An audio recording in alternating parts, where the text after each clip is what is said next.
Hey, Bills Mafia. We know there's only one topic every day. All Bills, all the time. And now Matt Beauvais and Sal Capaccio are going really deep, talking Bills all year long, because it's always game day in Buffalo.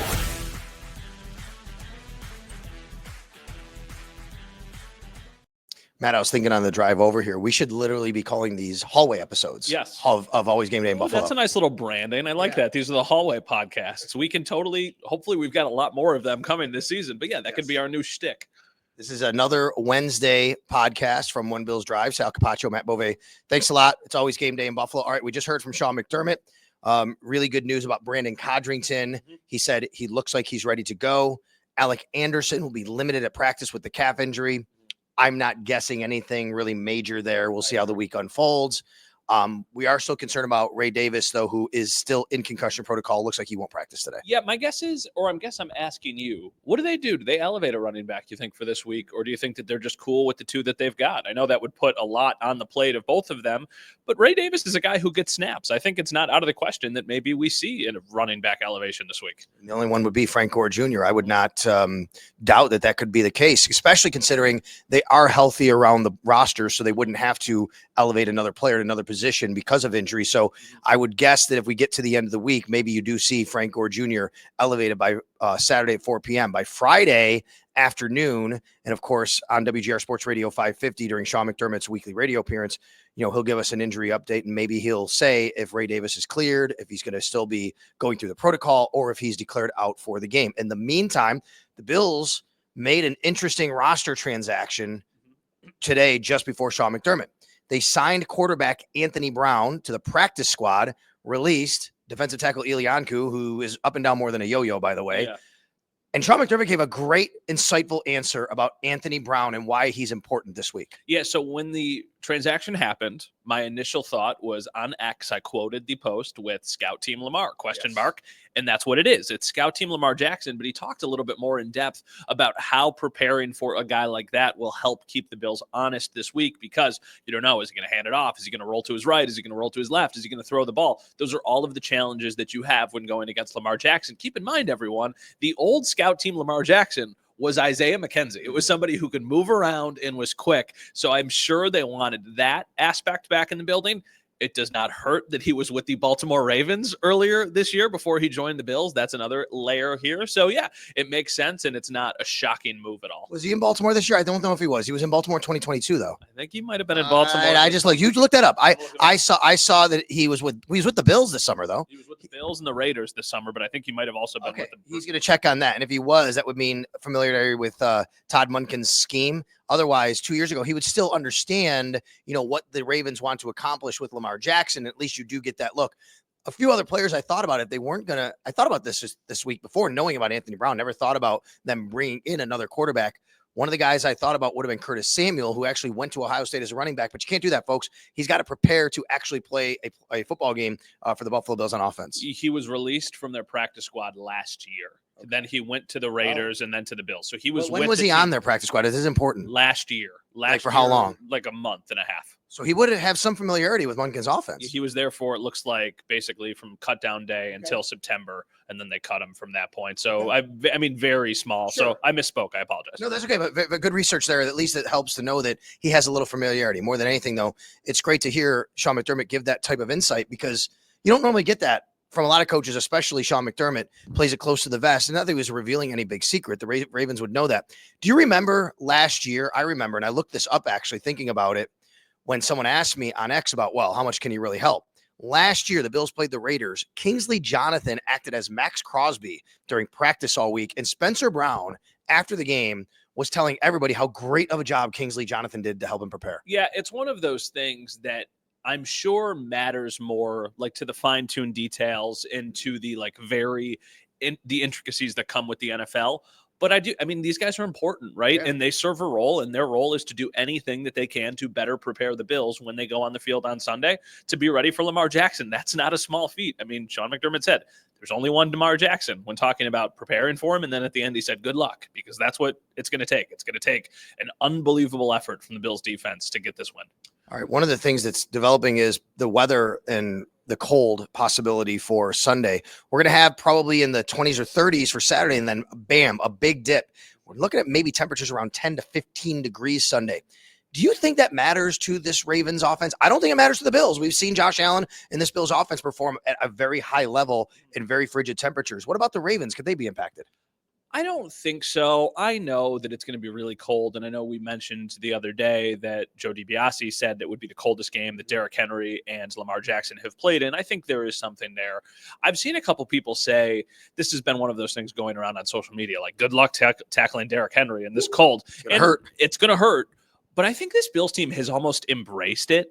The idea of playing in the cold, they truly feel like this is a bigger advantage to them. So I think it's a little bit of a wash. I agree with the Derrick Henry thing, like good luck tackling him. But heck, you can say that for a 75-degree day in September. He's just an absolute unit to try and take down. I don't think it's going to be crazy. I mean, if it's windy, I think that might make the Ravens not one-dimensional, but a little bit more run-heavy, because I'm not sure if Lamar can cut it through the winds the same way Josh Allen can. I always kind of think that inclement weather here in Buffalo benefits the team that's used to it, and in this case, it would be the Bills. I also think it benefits a guy like Josh Allen if you have wind, which we don't know if it will be. Right now, it doesn't look like it's going to be too windy because, as you said, maybe other quarterbacks aren't as adept as Josh Allen would be at throwing the ball through the wind. So we'll see how the weather goes. All right. Obviously, as this game goes on and everybody's kind of dissecting it from every angle, one of the big issues will be how the Bills deal with Derrick Henry and that personnel. As we get closer, do you feel like we're trending towards more of a 4-3 base? Maybe taking Darren Johnson off the field a little bit more often than we've seen? I don't. I actually feel the other way. And I agree with it. I just think that Darren Johnson is one of your best football players, and taking him off of the field feels like it might cause more harm than good. Is it not a favorable matchup for the Bills having, a smaller guy out there? Yeah, but I've always kind of thought of Darren just as much as a linebacker. I think in obvious run situations, maybe we see Dorian Williams out there. Mm-hmm. But if it's not an obvious run situation, I think Darren is going to be on the field. I mean, he is relentless. Like that hit that he took, I don't remember, was it McLaughlin or was it Williams? I think it was McLaughlin. But him hitting the hole, he gets injured, he leaves the game for a couple minutes, he comes back. Like that is a serious play. It probably doesn't work the same on Derrick Henry, and he might have been hurt even more. But like Darren Johnson is fearless, absolutely fearless. So I don't know if I want that guy off the field. The Bills will have to be very buttoned up on tackling this week, not just because of Derrick Henry, but Lamar Jackson. I asked Sean McDermott about the tackling and, the fundamentals of tackling, because you think about it, here you got to go against Derrick Henry and how big he is. And then, there's Lamar. He's so slippery. You're going to have to be very, very fundamentally sound tackling. The same can be true for the Baltimore Ravens. After last week's game against the Denver Broncos, I went back and watched the game. And one thing that really, not that this is new, Matt, but I really was so impressed once again with James Cook's vision and how he makes people miss. And I think especially if there's any precipitation, a little bit of colder weather, I think that is an advantage to James Cook too, his running style. Yeah, he's slippery, and you always wonder how that's going to translate when the weather is a bit rough. And I think back to the 49ers game where he was exceptional in that game. I also think about like LaShawn McCoy when he was here, and he 100%. Was a player who was able to navigate that better and became even more dominant because other players couldn't handle it the same way that he could handle it. So I do think that is a potential advantage there, but I don't know if this is going to be a game where we see as much balance as we saw against the Broncos. I know in that game it was very,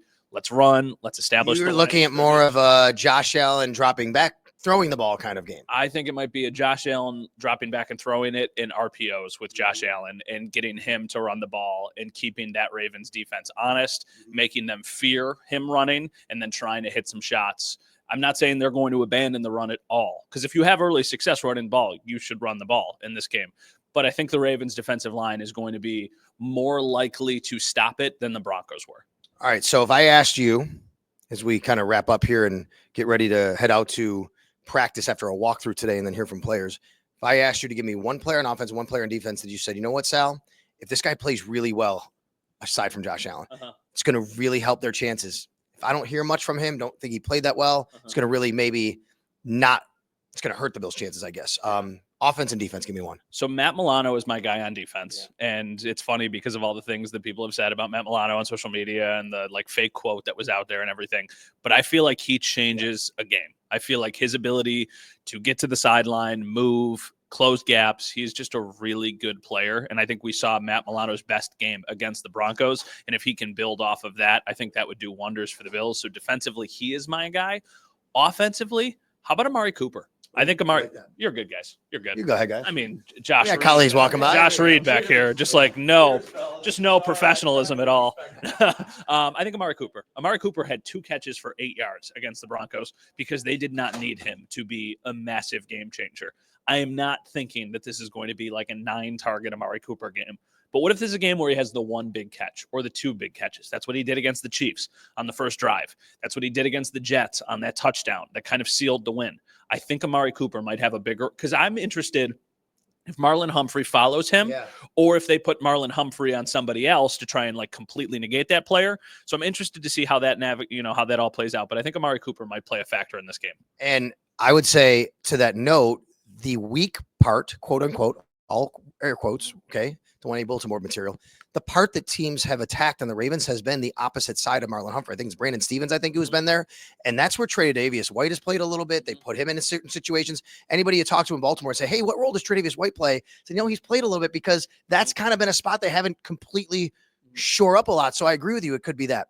I'm going to give you I'm going to agree with Matt here. I'm not going to even go in a different direction. I'm going to say Matt Milano. I will say, though, I think if you get 1 or 2 big plays from Von Miller, it could really change this game. Yeah. I think the way that, he could kind of alter it, but I agree with you from a down-to-down basis.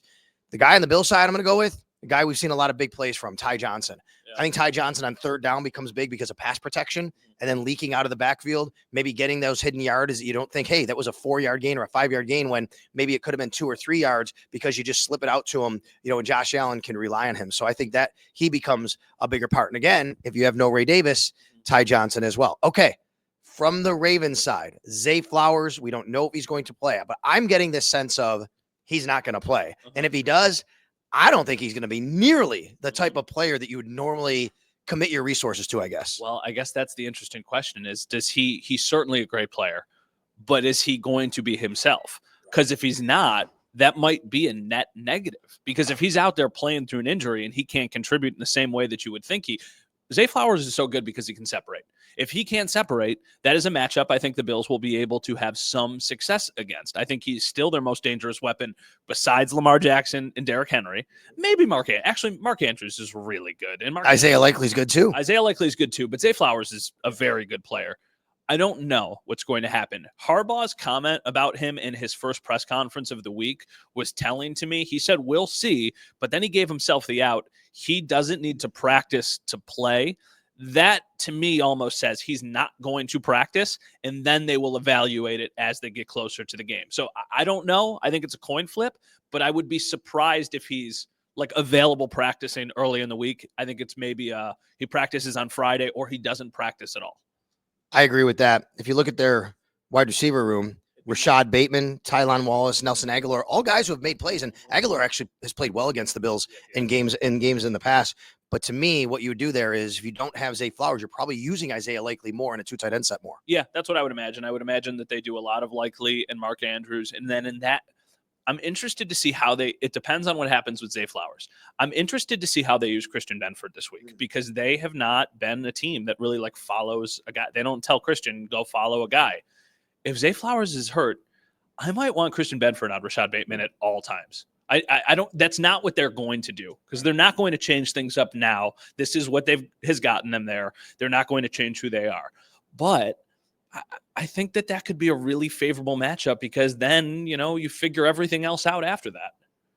All right. What else? Any other meat on the bone here that before we get going here, we want to keep things short and sweet for everybody to be able to get as much content as possible this week? No, nothing that I can think of. I mean, like we said, it is a walkthrough today. The Alec Anderson news is what I expected. He finished the game, so I'm fully expecting that he's going to be available for them on Sunday unless there's some sort of setback. They're really healthy. Besides the Ray Davis concussion, they are very healthy right now, and it is a vastly different outlook than it was last year going into the Chiefs game when they didn't have anybody in that game. I mean, in that game, I think they were without Terrell Bernard, obviously Matt Milano. I think they were without Christian Benford in that game. One of the corners they did not have. Balin Spector got hurt, I believe, in the Steelers game. Balin Spector got hurt. He was the backup. That's why they brought A.J. Klein in. Yeah, they were just really Gabe Davis. I mean, you go back and you look at the video from the game in September.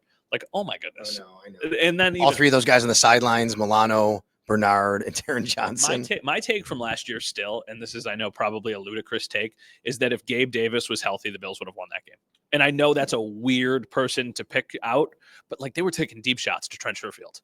Say what you want about Gabe Davis. That was the thing that he was able to do, was connect on deep shots, and they just didn't have any success stretching the field. I mean, they lost by a field goal, right? Terrell Bernard would have probably been like, oh, if they had him, he would win that game.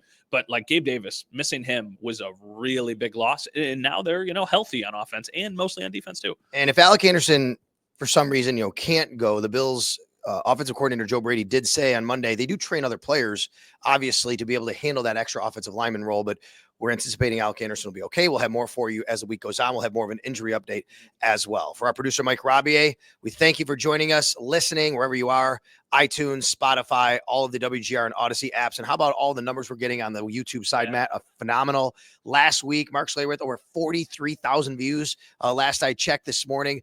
Over 10,000 just from last night's show. So keep them going. We love seeing the content. The more you watch, the more we want to bring shows to you. So thanks a lot from down here at One Bills Drive.